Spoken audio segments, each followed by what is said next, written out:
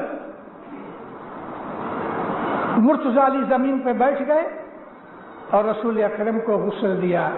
ان کے کپڑوں کے اندر ہاتھ ڈال ڈال کے حضور نے، مرتضی علی نے نبی کو غسل دیا، گود میں ہی رکھا، اونڈھا کرتے تھے، سیدھا کرتے تھے، نبی کے کپڑے نہیں اتارے گئے، لیکن اندر ہاتھ ڈال کے غسل دیا اور مرتضی علی نیچے اترے۔ اور رسول اکرم کی جو مشہور ہے کالی کمبلے والا، وہ کمبلی اور وہی کپڑے جو بدن کے اوپر تھے، انہی میں ان کو دفن کیا، فاتحہ پڑھی، مٹی ڈال کے قبر بند کی، تھوڑی اونچی گول بنائی، اور حضور نے اس وقت تمام اپنے ہی آدمی تھے، حضرت حسن حسین تھے، حضرت عباس تھے، گھر کے ہی لوگ بنی ہاشمی جو تھے، اور بس دروازہ بند کیا، تالا لگایا، چابی کھیسے میں ڈال کے مولا مرتضی علی گھر چلے گئے۔ یہ سارا معاملہ 1 گھنٹے 1.5 گھنٹے میں ہو گیا۔ وہاں بنی ثقیفہ میں 300 ساڑھے 300 آدمی اکٹھے ہوئے۔ اس وقت سارے عربستان کے اندر 2.5 سے 3 لاکھ سے زیادہ مسلمان تھے، بعض 5 لاکھ کہتے ہیں، 2 لاکھ مسلمان تو خالی مدینہ کے اندر تھے۔ ان میں صرف 300 ساڑھے 300 آدمیوں میں حضرت ابو بکر کو خلیفہ چنا گیا، اور وہ بھی سب نے نہیں، آدھوں نے کہا، آدھوں نے نہیں کہا۔ اور جب ہی دیکھا کہ کچھ فیصلہ نہیں ہوتا تو حضرت عمر نے آگے بڑھ کے ابو بکر کا ہاتھ لیا، چوم کے کہا میں بیعت کرتا ہوں تیری۔ تو ابو بکر کو اس طرح سے زبردستی سے خلیفہ بنایا گیا۔ اب انہوں نے کہا چلو چلو محمد کے جنازے پہ چلے۔ اب جو ادھر آئے تو دروازہ بند، ہکے بکے رہ گئے، کیا ہوا؟ محمد تو دفن ہو گئے۔ ارے اس کو ہارٹ اٹیک کی طرح ہوا، ابو بکر کو زمین پہ بیٹھ گیا، اس کو گالیاں دی کہ تو نے مجھے ادھر کھینچ لیا اور ہم اپنے داماد کے جنازے کو بھول گئے۔ آج تک یہ داغ رہ گیا۔ مولانا رومی اس بات کے لیے لکھتے ہیں، چوں صحابہ حب دنیا داشتند، چوں صحابہ حب دنیا داشتند، مصطفیٰ را بے کفن بگذاشتند۔ چونکہ صحابہ کے دلوں کے اندر دنیا کی محبت تھی، انہیں نبی صاحب کے دفن کفن تدفین کو چھوڑ دیا۔ یہ ایک ایسی ہسٹری ہے کہ جس کو مٹایا نہیں جا سکتا۔ تو رسول اللہ کو یہ پتا تھا کہ علی کو بہت تکلیفیں دیں گے، خلافت ادھر چلی گئی، حق علی کا تھا، لیکن کیا علی اس کے لیے لڑے، اپنے بھائی کا جنازہ چھوڑ دے گئے؟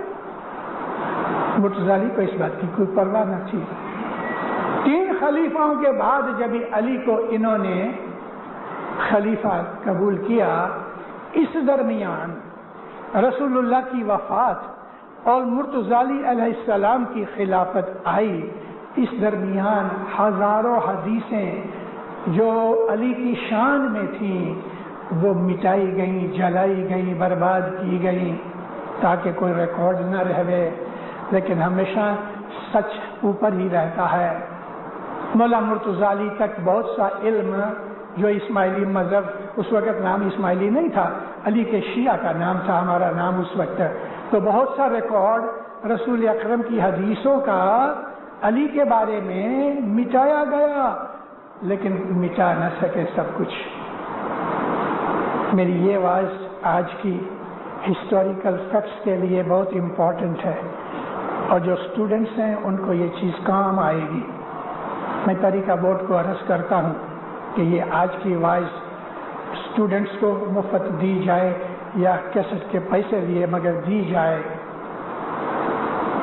علی علیہ السلام کو اتنا تنگ کیا معاویہ نے، کیونکہ معاویہ کو گورنر ایکچولی عمر نے بنایا، عمر نے معاویہ کو گورنر بنایا، اور جب عمر خلیفہ عمر کا جب خون ہو گیا تو عثمان کو خلیفہ بنا دیا، اور عثمان کا سگپن تھا معاویہ کے ساتھ، ایک ہی خاندان سے تھے۔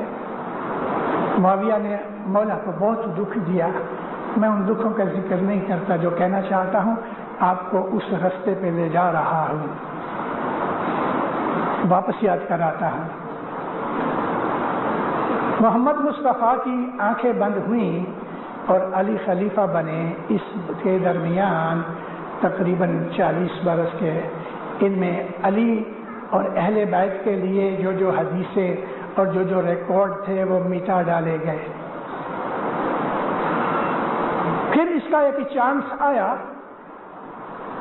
کہ حضرت امام جعفر صادق علیہ السلام کے زمانے میں معاویہ اور اس کا خاندان مٹ گیا، بنی امیہ کی حکومت 90 برس رہ کے ختم ہو گئی، خسکم جہاں پاک، لیکن عباسی خاندان شروع ہوا۔ مولانا جعفر صادق علیہ السلام نے ایک کالج کھولی۔ اب دیکھو اس کی بنیاد یہاں سے شروع ہوتی ہے۔ مولانا امام جعفر صادق نے ایک کالج کھولی۔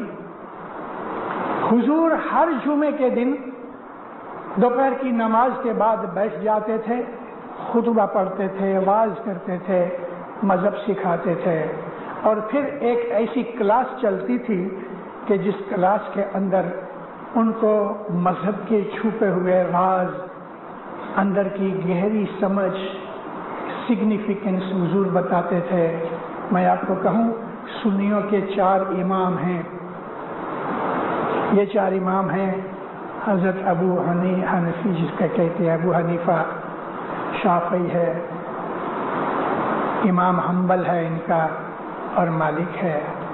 ان کے جو 4 امام تھے ان میں ابو حنیفہ، جس سے حنفی لوگ ان کو اپنا امام مانتے ہیں، یہ امام جعفر صادق کے شاگرد تھے، اور ان کے حضور میں بیٹھ کے انہوں نے علم سیکھا۔ پھر مولا نے ایک کالج بنایا اور ابن الخطاب کو اس کا پرنسپل بنایا۔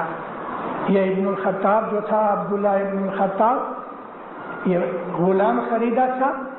امام محمد باقر نے 17 برس کی عمر تھی اس کی، امام محمد باقر نے اس کو خریدا، اس کو پالش کیا، سکھایا، اور اپنے بیٹے فرزند امام جعفر صادق کو دے دیا۔ یہ آخر میں بڑا ہو کے بہت بڑا بن گیا اور اس کو پرنسپل بنایا گیا۔ اس کے دل میں بڑائی پیدا ہو گئی کہ امام کی امامت کو پھیلانے والا میں ہوں، تو کسی دن اس نے دعویٰ بھی ایسا کر دیا تو اسی کے شاگردوں نے اس کو قتل کر دیا، مار ڈالا۔ تو میں یہ ظاہر کرنا چاہتا ہوں کہ مولانا امام جعفر صادق علیہ السلام نے علم کو اکٹھا کیا، علم سکھانا شروع کیا، بہت سی کتابیں وغیرہ لکھی گئیں، اور یہ چیز آہستہ آہستہ امام اسماعیل، امام محمد بن اسماعیل، امام وفی احمد، امام تقی محمد، اس طرح امام رضی الدین عبداللہ، اور بعد میں حضرت امام مہدی علیہ السلام جب موروکو کی طرف گئے تو یہ علم وغیرہ کی بہت سی کتابیں ساتھ لے گئے، اور وہ علم جو حضرت امام جعفر صادق نے لکھا پیدا کیا وہ ایجپٹ کے اندر آیا۔ اس پہ ایجپٹ کے اندر بھی لگ بھگ 150 برس ہماری حکومت رہی، اور علم کو اتنا اونچا کیا، بے حساب، ہزاروں نہیں لاکھوں کتابیں لکھی گئیں، بڑے بڑے علماء کی، فلسفروں کی، عالموں کی ہمیشہ کانفرنسیں ہوتی تھیں۔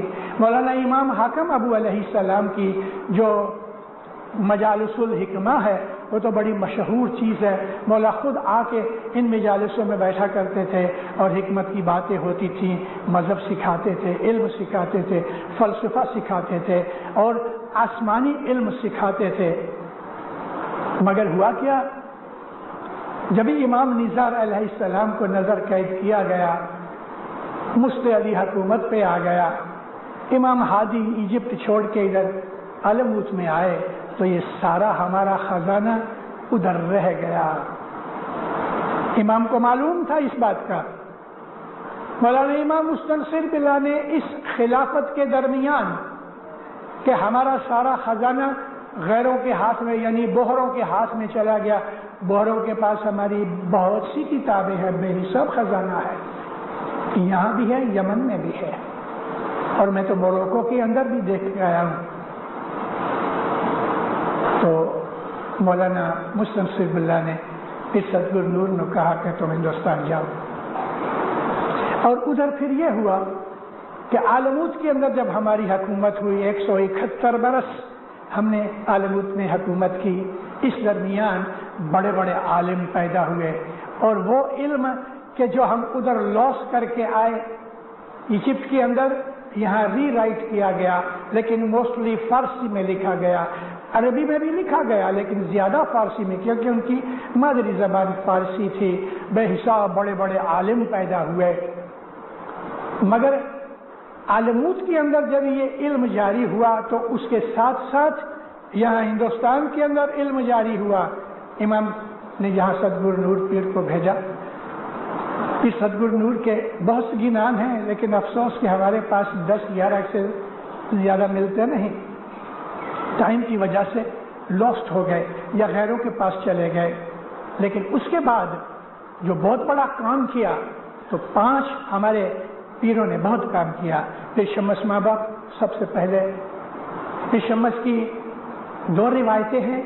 ایک روایت ایسی ہے کہ حضور نے 120 کے 22 برس کی عمر پائی, مگر دوسری روایت خود 240 برس کی عمر بتاتی ہے. تو پیر شمس ماں باپ, پیر شمس کے بیٹے پیر نصیر دین, پیر نصیر دین کے بیٹے پیر صاحب دین, پیر صاحب دین کے بیٹے پیر صدر دین, پیر صدر دین کے بیٹے پیر حسن کبیر دین, جو کہ اس کے بعد پیر تاج الدین ہوئے. لیکن ان 5 پیروں نے اتنا علم لکھا, اتنا علم لکھا, اتنا علم لکھا. کالاروڑا بھگت کہ جس کے لیے امام سلطان محمد شاہ نے فرمایا ایک دفعہ کہ کالاروڑا نے بہت عبادت کی, وہ زمین سے 4 آسمان تک کی خبر جانتا تھا کہ یہ 4 آسمان تک کیا ہو رہا ہے. اتنا اس کے پاس علم تھا, روحانی علم تھا. کالاروڑا کے ہاتھ کا لکھا ہوا ہے. وہ کہتے ہیں ہمارے ان 5 پیروں نے 10 لاکھ مرید بنائے اور 1 کروڑ شلوک لکھے. شلوک یعنی پاٹھ. کوئی پاٹھ 2 لائن کا ہے, کوئی پاٹھ 3 لائن کا ہے, کوئی پاٹھ 4 لائن کے ہیں, اور ایسے بھی پاٹھ ہیں کہ ورانی کے ساتھ 7 لائن کا ایک پاٹھ ہے. 1 کروڑ شلوک لکھے گئے. لیکن ہمارے پاس آج سارا ہم نے حساب کیا تو لاکھ بھی نہیں ہے. تو باقی کے 99 لاکھ کہاں چلے گئے؟ ٹائم کے حساب سے وہ زمانے میں گنان کا بھید رکھتے تھے. گنان سیکرٹ تھا, لکھتے نہیں تھے کہ غیر کے ہاتھ میں چلا جائے. اور گنانوں کو سیکرٹ رکھنے کے لیے یہ جو کھوج کی لیپی ہے یہ سب سے پہلے پیر شمس نے پیدا کی. بعد میں پیر صدر دین نے اس کو 4 چاند لگا دیے, امپروو کیا, اور کھوجکی کے اندر ہمارے گنان لکھے گئے. اور صرف اسماعیلی ست پنتھیوں کے ہی پاس تھے. ہم گنان بولتے تھے, دوسرا سن نہیں سکتا تھا, اور کوئی آ جاتا تھا تو چپ ہو جاتے تھے.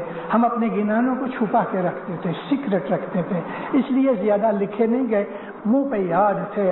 ہمارے علی بھائی نان جی تھے, مشنری تھے, 600 گنان ان کو منہ پہ یاد تھے. ایسے بہت سے بھگت ہوئے کہ جن کے بج نرنجن چیتو رکھیسرو, اپنا پیر حسن کبیر جن کا اننت اکھاڑا, ایسے بڑے بڑے گرنتھ 8-8 10-10 گرنتھ ان کو منہ پہ یاد ہوتے تھے. تو یہ سارے گنان اس طرح ہمارے ہاں چلے. اور منہ پہ یاد کرتے کرتے کیا ہوا, باپ کو 100 یاد تھے تو بیٹے کو 90 یاد ہو گئے, اس کے بیٹے کو 80 ہوئے, کیونکہ یہ چیزیں گھٹتی رہی. ہمارا گنان, ہمارا شاستر مٹتا رہا, غیروں کے ہاتھ میں چلا گیا. آج بھی ہندوؤں میں ایسے بہت سے سمپردائے ہیں کہ جن کے اندر ہمارے گنانوں کے شبد ہیں. میرے پاس ایک کتاب ہے کہ جو یہ سوامی نارائن والوں کے پاس سے مجھ کو ملی. ابھی کہاں سوامی نارائن والے, کہاں اسماعیلی ست پنتھ, لیکن ان کی کتاب میں ہمارے گنان ہیں. اور گنانوں کی بہت سی چیزیں یہ سکھوں کے گرنتھ میں ہیں. تو اس طرح ہمارا یہ جو میٹر تھا وہ لاسٹ ہو گیا. گئی صدی میں 100 برس ہوئے، خدا اس کے روح کو اپنے نور میں جگہ دے لے اور اس کی آل اولاد کو دین و دنیا کی برکتیں دے لے. مکھی لال جی دیوراج، اس کے دل کے اندر گینانوں کا جوش آیا. اس نے گینان اکٹھے شروع کرنے کیے. پیرانا جا کے ادھر جتنے بھی گینان تھے ادھر سے نکالے، دوسری جگہوں سے نکالے، بھکتوں کو بلایا، ان سے گینان بلوائے اور لکھے گئے. اس طرح لال جی دیوراج نے بہت خدمت کی ہے علم کی. جرمنی گئے 1896 کے 97 میں. جرمنی جا کے 6 مہینے ٹھہرے، کھوج کی اسکرپٹ کے فونٹ بنائے، پرنٹنگ پریس لے کے آئے. ادھر چھوٹے چھوٹے پنجابی گینان ہے، کہیں چھپا نہیں. میں واری واری ستگور تو بلہاری، عملہ والے لنگ لنگ جانے، میں رہ گئی اوگنہاری، میں رہ گئی اوگنہاری،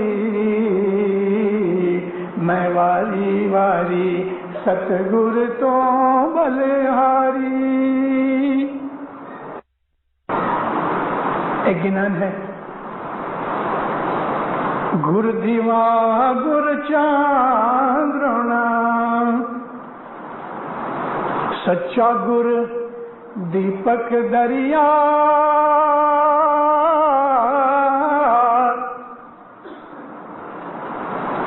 گرو ہے وہ دیوا ہے، گرو ہے وہ چاندنی کی طرح روشنی ہے، گرو دیپک دریا.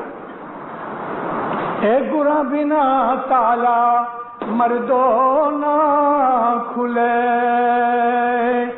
توڑے بھرے رین بھنڈار، اجیان تیرا سارے، اجیان سارے تیرا پنتھ گھنا، ویرا مارا دھرمی کرے جیوڑا نا ڈرے شاہ جی. یہ کتاب لکھا ہوا نہیں ہے، ایسے بہت سے گینان ہیں، ابھی ہم اس کو لکھ رہے ہیں. میں چھوٹا تھا، میرے دادا میرے گرو تھے. مجھے کئی برسوں کے بعد، یعنی ایسا سمجھ لو کہ ابھی کچھ 10 برس ہوئے ہیں اور میں ابھی 78 برس میں ہوں، تو یوں سمجھ لو کہ 67 ایئرس کے بعد، تو میری 5-6 برس کی عمر ہوگی. 60 برس کے بعد مجھے یکایک ایک دن خیال کے اندر ایک پاٹ گھومنے لگا. آج میں 3-4 برس سے میں کوشش کر رہا ہوں کہ اس کو ریکلیکٹ کیا جائے. میرے دماغ میں ہے، مولا کو کہتا ہوں کہ تو اس فائل کو ڈھونڈوا دے. بڑا اچھا گینان ہے اور راگ بھی کتنا میٹھا ہے.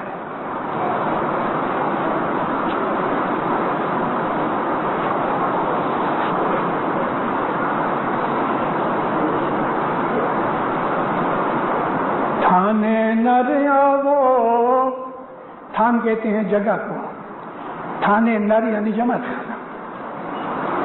تھانے نریاو بھائیو ادھم کری، ادھم یعنی ہمت کر کے، شوق سے، خوشی سے مولا کے گھر پہ آؤ. تھانے نریاو بھائیو ادھم کری، شام رو جمپوا میں آیا جی. میرا شاہ جمپو دیپ میں یعنی ہندوستان میں آیا ہے. جب تختے بیسیں گو، اے جب تختے بیسیں گو آپ سوامی، چھتر ٹکا مرے شاہ سیر. اے جب تختے بیسیں گو آپ